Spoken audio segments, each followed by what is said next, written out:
ওয়া আসহাবি, ও আমার সাহাবারা, আমি যে পথে চলেছি আর আমার সাহাবারা যে পথে চলবে, ওই পথের পথিক যারা হবে তারা হবে জান্নাতি।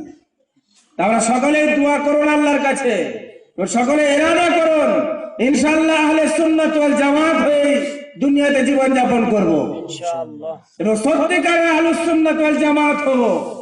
আহল মানে দল, সুন্নাত মানে তরিকা, আর জামাত, জামাত মানে হলো সাহাবাদের জামাত। সাহাবা সুন্নতও ধরতে হবে আর সাহাবাদেরকেও ধরতে হবে। সুন্নতকে ছেড়ে ঈসাইদের মতো যদি কেউ বলে শিয়াদের মতো আমরা সাহাবাদেরকে মানি না, তো তারা কি নাজাত পাবে? নাজাত পাবে না। আজ মানুষ বলে শিয়া সুন্নি ভয় ভয়, মিথ্যা কথা। শিয়া কোনো মুসলমান নয়, সুন্নিরাই হলো মুসলমান একমাত্র, শিয়া মুসলমান নয়। যারা বলে আয়েশা সিদ্দিকার উপর যারা জিনার তহমত লাগিয়ে দেয়, আবু বকর সিদ্দিককে যারা খাইন বলে, ওমর ফারুককে যারা খাইন বলে, তারা মুসলমান হতে পারে না। মহতারাম বুজুর্গ দোস্ত আমার ভাইয়েরা, যে কথা আমি বলছিলাম যে বিদআত এবং চোরের মধ্যে পার্থক্য, বিদআতি এবং চোরের মধ্যে পার্থক্য। চোর রাতের বেলায় চুরি করতে যায়, মনে মনে ভাবে যে আমি যে চুরি করছি খুব ঘৃণিত কাজ, জিনাকারী জিনা করে মনে করে এই ঘৃণিত কাজ আমাকে আল্লাহর দরবারে তওবা করতে হবে। নামাজ না পড়নেওয়ালারা মনে করে আমি ভালো কাজ করছি না, নামাজ ছেড়ে দিচ্ছি, এটা ভালো কাজ নয়। রমজান মাসে যারা খেয়ে দিয়ে ঘুরে বেড়ায়, রমজান মাসে যারা পানাহার করে রোজা রাখে না, তারা ভাবে যে আমি কাজটা ভালো করছি না, খারাপ কাজ করছি। এই খারাপ কাজ মনে করার কারণে এরা তওবা করবে মরার আগে আগে। মাজার শরীফের জিয়ারত করতে যারা যায়, মাজার শরীফে যারা চাদর চড়াতে যায়, পীরের নামে যারা মান্নত মানসিক করে, মিলাদের পরে যারা কিয়াম পড়ে, জানাজার পরে যারা দুয়ার জন্য দুটি হাত তুলে দেয়, খোদার কসম করে বলছি তারা এই কাজগুলিকে ভালো মনে করে, নেকি পাওয়ার উদ্দেশ্য করে, আল্লাহকে পাওয়ার উদ্দেশ্য করে। তাই মরার আগে আগে এরা তওবা করার নসিব হবে না। এই পার্থক্য বুঝে এলো? চোর এবং বিদআতের মধ্যে এমন পার্থক্য আছে, জান্নাত এবং জাহান্নামের মতো পার্থক্য। চোর তওবা করে জান্নাতে চলে যেতে পারে, বিদআতি বিদআত করে করে তওবা না করে জাহান্নামে চলে যাবে। সেদিন আল্লাহ জিজ্ঞাসা করবেন যে রিজিকের মালিক ছিলাম আমি, হায়াত মওতের মালিক আমি, ছেলে মেয়ে দেনেওয়ালা আমি, তা আমাকে ছেড়ে তুমি কেন আজমির শরীফ গেছিলে? এখন আজমির শরীফ জানেওয়ালারা, হাজি সাহেবরা যেরকম হজ করতে গেলে দেখবেন ওদের সাথে জিয়ারত করার জন্য আত্মীয় স্বজনরা আছে। আপনাদের এলাকাতে বাস যায় তো না? যায় নাই? যায়, যায়, মাশাআল্লাহ। হাজি সাহেবরা হজ করতে যাওয়ার আগে তাদের সাথে জিয়ারত করতে আসে, সালাম মুসাফা দোয়া দরুদ হয়।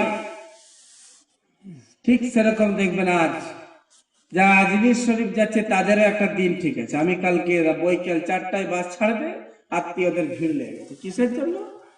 হজে যাচ্ছে। নাউজুবিল্লাহ, মিথ্যা কথা নয়। খায়রুল ফাতাওয়ায় লেখা আছে, যদি কোনো মানুষ মনে করে 3 বার আজমিরে গেলে হজ হয়ে যাবে, সে কাফের হয়ে গেছে। বলুন এই মশলাটা এলো বয়ে এরকম হয়েছে না? তো অধিকাংশ মানুষ আছে। আমার গ্রামে আমি শুনতাম বুড়োরা সব বলতো, একজন বুড়ো না, একজন শিক্ষিত, একজন বিশাল শিক্ষিত একজন, সে বলছে আমার 2 বার হয়েছে, আর 1 বার গেলে হয়ে যাবে। আমি বলি কি হয়ে যাবে? বলছে হজের সব, হজের সব। আমি বলি এই আকীদা রেখে আরেকবার যখন চলে যাবে, আসার পর আরেকবার বউয়ের সাথে নিকাহটা নতুন করে পড়িয়ে দিবে, কেন আসার পরে তুমি মাশাআল্লাহ কাফের হয়ে যাবে, মুসলমান আর থাকবে না। হজ কোথায় হবে? আমার নবীর রওজা দেখলো না, হজ হয়ে গেল? বাইতুল্লাহ তাওয়াফ হলো না, জিয়ারত হলো না, হজ হয়ে গেল? রামিয়ে জীবন নেই, হজ হয়ে গেল? মিনায় গেল না, হজ হয়ে গেল? কুরবানি করলো না, হজ হয়ে গেল? এত সহজ। গরিবরা কোথায় যাবে? আর একজন মৌলবি আবার বায়ান করছে মেঘে হলেও হজ করো। কি বলবো, কি রাখবো? চিন্তা করে আমি তো কাল 3-4 দিন ধরে এই কয়েকটা বিষয়কে নিয়ে একটু বেশি মোতালা করছি, যে নবী সাল্লাল্লাহু আলাইহি ওয়াসাল্লামের ছায়া ছিল কি না ছিল, নবী সাল্লাল্লাহু আলাইহি ওয়াসাল্লাম নূরে ছিল কি না ছিলেন। এই মোতালা করতে যে নিজেই মনে হচ্ছে পাগল হয়ে যায়। এত জাল হাদিস ছড়িয়ে গেছে, এত জাল হাদিস, লম্বা চড়া হাদিস, এত বড় হাদিস, নিচে লিখে দিয়েছে ওয়াকালা হাদিসুন যায়ীফুন মুনকার গরীব, বা লিখেছে এই হাদিসের কোন হাদিসের কিতাবে উল্লেখই নাই। নিজেই পাগল হয়ে যায় মনে হচ্ছে।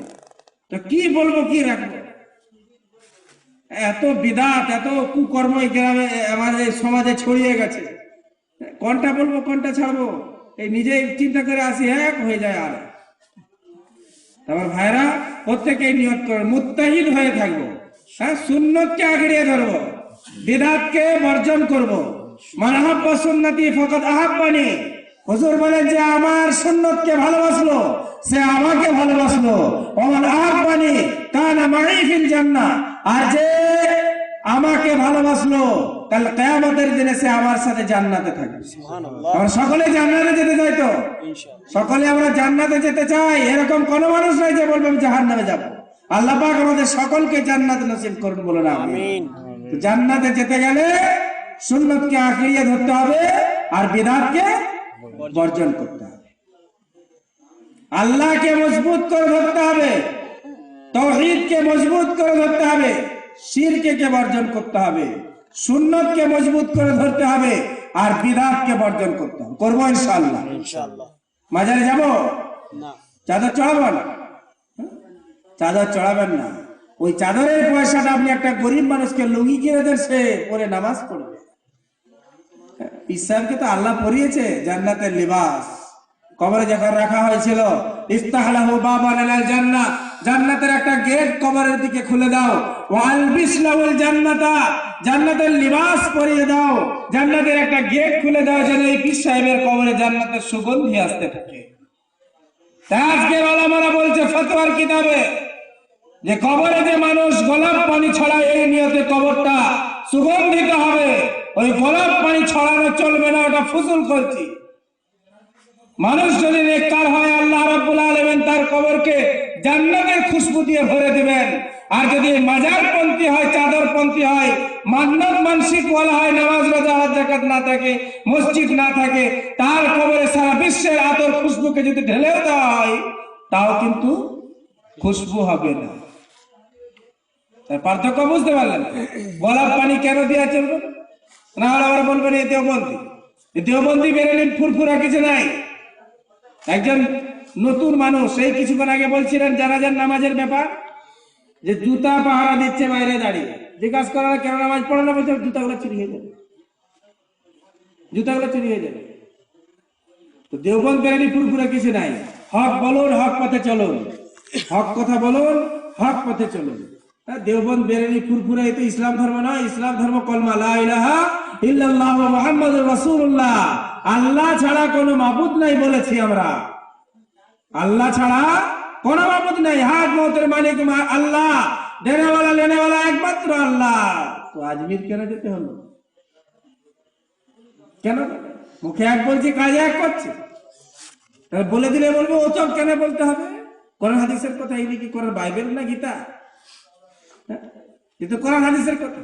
আর আমি বলবো আজকের এই বর্তমান পরিস্থিতিতে মানুষকে নামাজ পড়তে বলার আগে আগে বলতে হবে বাবা তুমি সুন্নতকে ধরো, বিদআতকে ছাড়ো।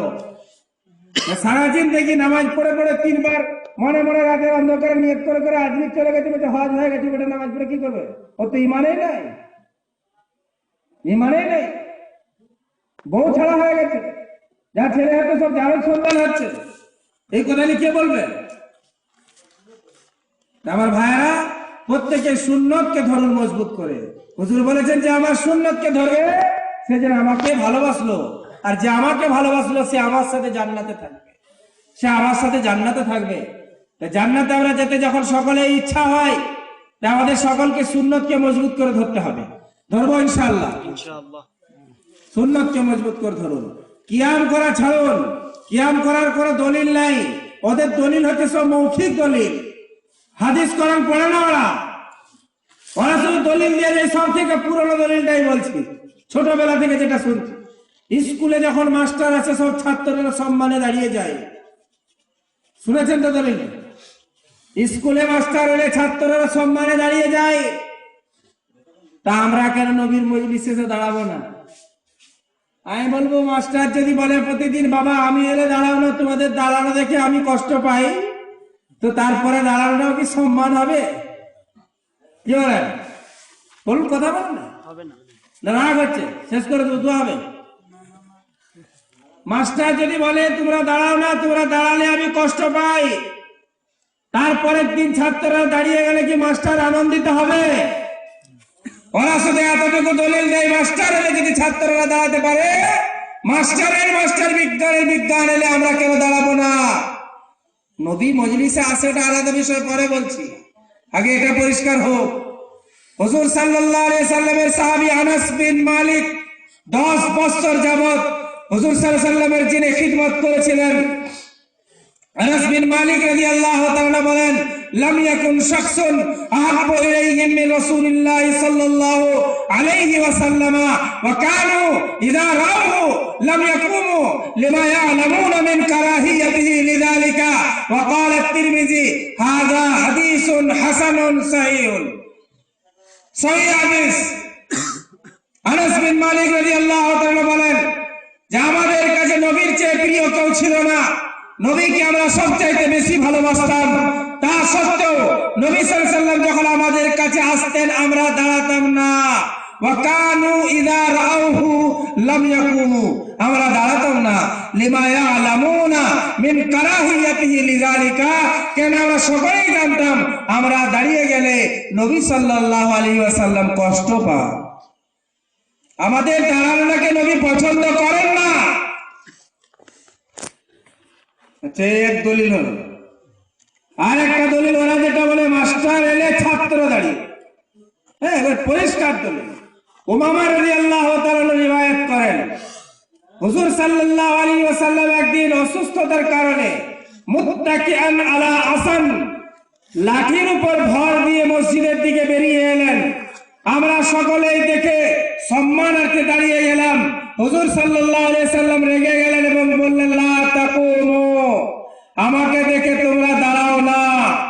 কামা ইয়াকুমুল আআজিম, আজামেরা যেরকম দাঁড়িয়ে যায়, ইউআযিমু বাযুহা বাযান, একে অপরের সম্মানার্থে আজমিরা যেরকম দাঁড়ায়, তোমরা মুহাম্মদুর রাসূলুল্লাহকে দেখলে দাঁড়াও না, তোমাদের দাঁড়ানো দেখে আমি কষ্ট পাই।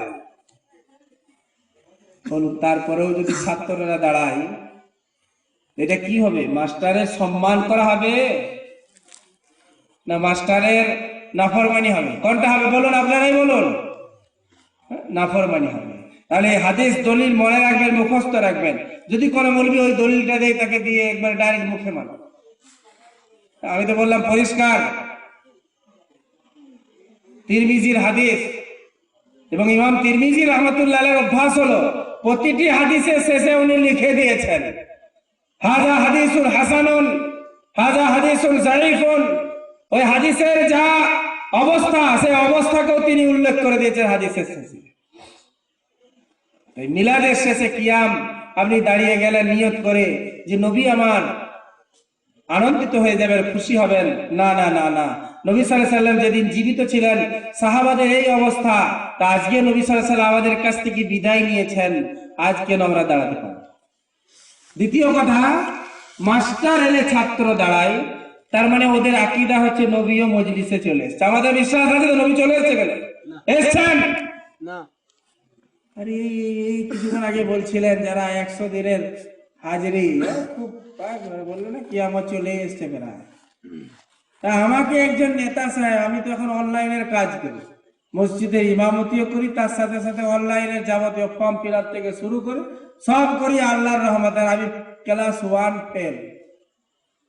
কি বললাম? ক্লাস 1 আমি ফেল ছাত্র।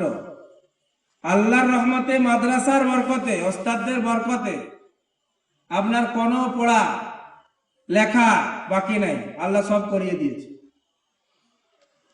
এই মাদ্রাসার পড়াকে গুরুত্ব দিন, আপনার ছেলের মধ্যে যোগ্যতা অটোমেটিক চলে আসে। তার ভাইরা ওই কথা আমার বিষয় নাই।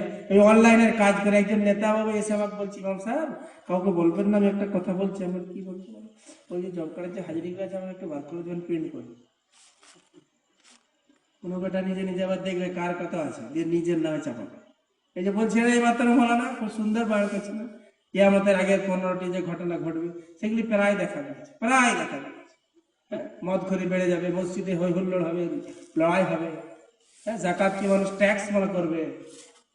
মালে ফাই, সে মালে ফাইকে নিজের মনে করে যেমন ভাবে ইচ্ছা খরচ করবে।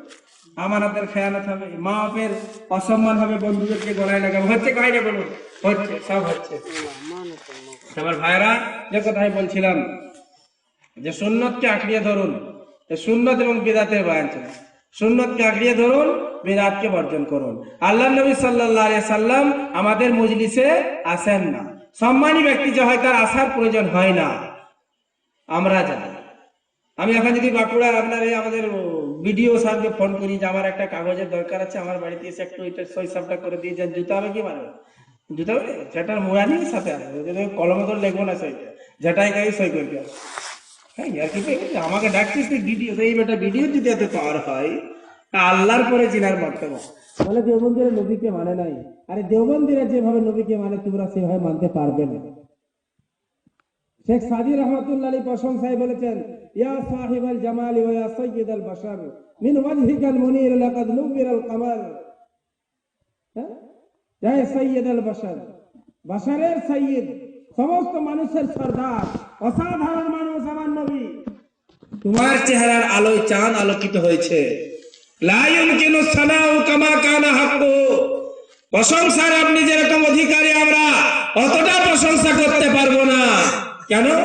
বাদ আজ খুদা বুজুর্গ তুই কিসায়ে মুখতাসার, আল্লাহর পরে যদি কারো মর্তবা হয় সেই মর্তবা হলো একমাত্র আপনার। আমরা দেওবন্দিরা কি মানে? নবী সাল্লাল্লাহু আলাইহি সাল্লামের মর্তবা আল্লাহর পরে, কিন্তু তিনি মানুষ, তিনি মানুষ। বাশারুন লাইসা কাল বাশারি, মানুষ কিন্তু মানুষের মতো নন।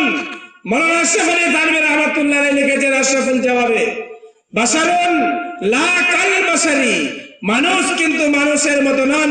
ওয়ালাকিন্না কাল ইয়াকুতি বাইনাল হাজারি, কিন্তু তিনি শিলাস্তূপে রাখা মণি মুক্তর মতো। ইয়াকুত পাথর হয়, মণি মুক্তা, আর এই আমার গায়ের পাথর, পাহাড়ের পাথর কি এক হয়ে যাবে? এক হবে? এক হবে না।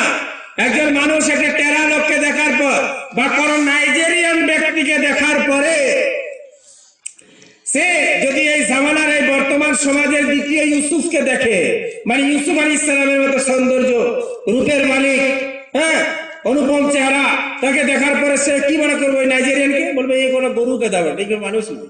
বলবে কি বলবে না বলুন? তা আমার নবী সাল্লাল্লাহু আলাইহি সাল্লামকে দেখার পর যদি কেউ আমাদেরকে দেখে তা আমাদেরকে গাধা তুল্য মনে করবে না। কিন্তু তিনি মানুষ, মানুষ যদি কেউ না মানে ঈমান থাকবে না। তিনি মানুষ বলুন, কিন্তু সমস্ত মানুষের সর্দার তিনি, অসাধারণ। তিনার মর্তবার ধারে কাছে যাওয়ার মতো কারো শক্তি নাই, তিনার মর্তবার ধারে কাছে যাওয়ার মতো শক্তি নাই।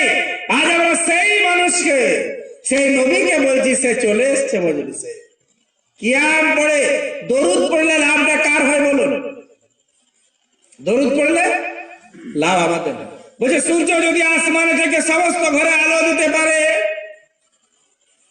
আমাকে সেদিনে ফোন করেছিল, এই এলাকারই কেউ ফোন করেছিল, বলছে হুজুর দিল্লি পার্লামেন্টে নরেন্দ্র মোদী বসে থেকে যদি পুরো ভারতবর্ষ চালাতে পারে, আমার নবী মদিনায় থেকে কেন করতে পারে? কি প্রশ্ন বেটার মাথায় দিয়েছে। আমার ভাইরা, নবী সাল্লাল্লাহু আলাইহি সাল্লামের সম্মান অনেক উচ্চ। সূর্য যদি আসমানে থেকে পুরো ঘরে ঘরে আলো পৌঁছাতে পারে, আমার নবী কেন পারবে? আমি বলবো সূর্যের মর্যাদা কম, সূর্যের মর্যাদা কম, মানুষের চেয়ে মর্যাদা সূর্যের কম। তাই সূর্য প্রত্যেকের বাড়িতে বাড়িতে আলো পৌঁছে দেয়, যেহেতু আমার নবীর মর্যাদা অনেক বেশি, তাই আমরা দরুদ পড়ি, ফেরেশতারা ওই দরুদকে বহন করে নিয়ে যায়, নবীর রওজায় পৌঁছে দেয় এবং বলে অমুকের পুত্র অমুক অমুক গ্রাম থেকে আপনার উপর এই দরুদ সালাম পড়েছে। বলুন সুবহানাল্লাহ। এই জন্য প্রমাণ আছে, দলিল, ইন্না লিল্লাহি মালাইকাতু সাইয়াহিনা ফিল আরদি ইউবাল্লিগুনি মিন উম্মতি আসসালামা হাইসুমা কানু আইনামা কানু। যেখান থেকেই তোমরা দরুদ পড়ো, আল্লাহর ফেরেশতার একটা দল আছে যারা দরুদ সালাম নিয়ে আমার কবরে পৌঁছে দিয়ে আসে। তাই নবী আসার প্রয়োজন নেই। আল্লাহ রাব্বুল আলামিন ফেরেশতা ঠিক করে রেখেছেন, আমরা দরুদ সালাম পড়ছি, ফেরেশতারা ওই সমস্ত দরুদ সালাম নিয়ে আমার নবীর রওজায় পৌঁছে দিয়ে আসছেন। যারা বলে নবী চলে এসেছে মজলিসে, ওরা হলো সব থেকে বড় বেয়াদব। দ্বিতীয় কথা হলো, বাইতুল মুকাদ্দাসে যখন হুজুর সাল্লাল্লাহু আলাইহি ওয়াসাল্লাম মেরাজে যাচ্ছেন, বাইতুল মুকাদ্দাসে 1,24,000 পয়গম্বরকে জড়ো করা হয়েছে।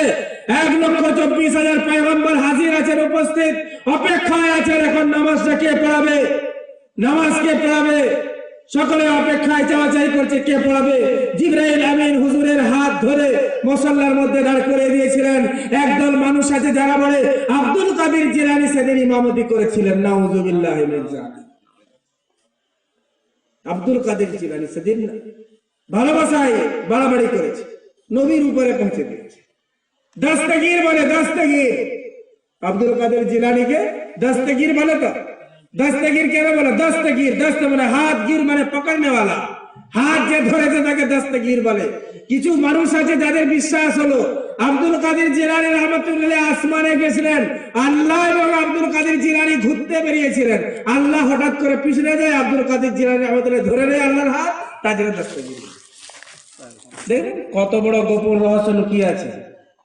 তাই দস্তগীর বলবো না, কেউ দস্তগীর বলবো না। আমাদের হয়তো আকীদা নেই, কিন্তু এই কথাটা যারা নিয়ে এসছে তাদের তো আকীদা, যে আল্লাহ একদিন পড়ে গেছিলেন, আল্লাহকে ধরেছিলেন, তাই দস্তগীর বলা। নাউযুবিল্লাহ। আরো পড়েন জোরে জোরে নাউযুবিল্লাহ।